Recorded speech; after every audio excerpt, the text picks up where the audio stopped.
Hi, welcome back. For those of you who are using the CS6 version of Dreamweaver, you may have noticed that your program does not include the CSS Designer tool that I've been using in my video demonstrations. The CSS Designer tool is a new feature in the Creative Cloud version of Dreamweaver, which is the program I've been using to teach this course. Not to worry though, you can still create external style sheets using the CS6 version of Dreamweaver. However, the procedure is a little different. So in this video, I'd like to show you how to create and work with styles using Dreamweaver CS6. So here we are in the basic workspace, which I think you'll find to be almost identical to the Creative Cloud version I've been showing you for the last couple weeks. To create and edit styles for the document, first go to the menu tabs at the top of the page and select Window. Then select CSS Styles. Here we have the CSS toolbox where we can apply rules and properties to the individual tags of our HTML document. Notice what it says here though. No CSS properties apply to the current selection.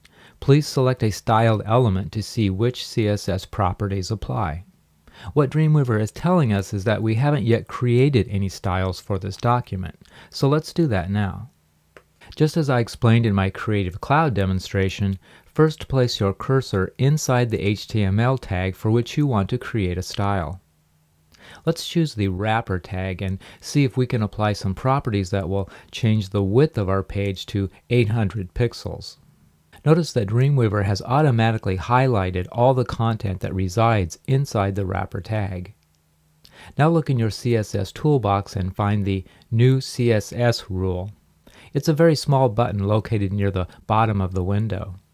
Now we see the New CSS Rule dialog box, which is your main control panel for creating style properties and placing that information in your external style sheet.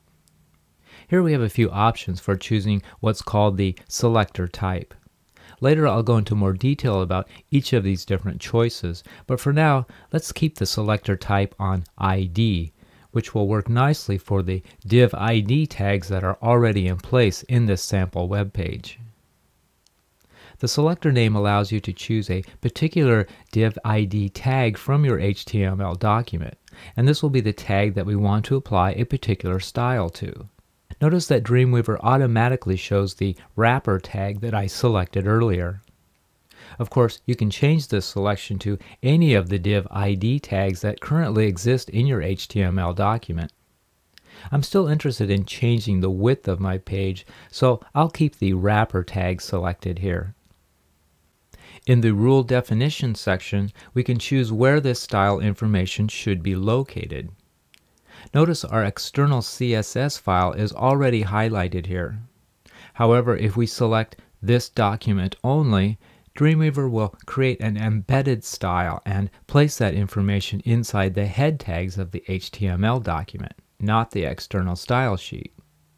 But let's keep this style located in our external style sheet for now.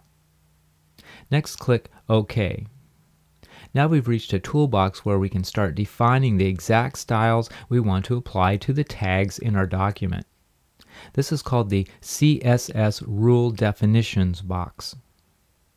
As you can see, we can define a number of different properties here for type, background colors and images, boxes, borders, the positioning of items, and a variety of other styles that control the overall look of our page.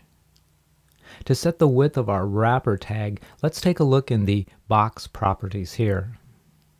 I'll go ahead and enter 800 pixels here. Now click OK. If you have your workspace in split view, you might notice the change immediately on your screen. But let's also check to see if Dreamweaver added the style to our external style sheet. And sure enough, there it is.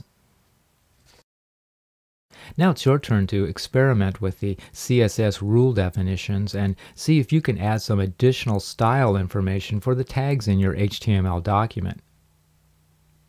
So that's a basic overview of the CSS tools in Dreamweaver CS6. Don't worry if the options seem a little overwhelming.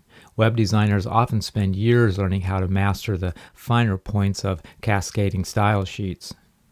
In this course, we'll be exploring just a few of the most common properties that define the overall look of a page. Thanks for watching.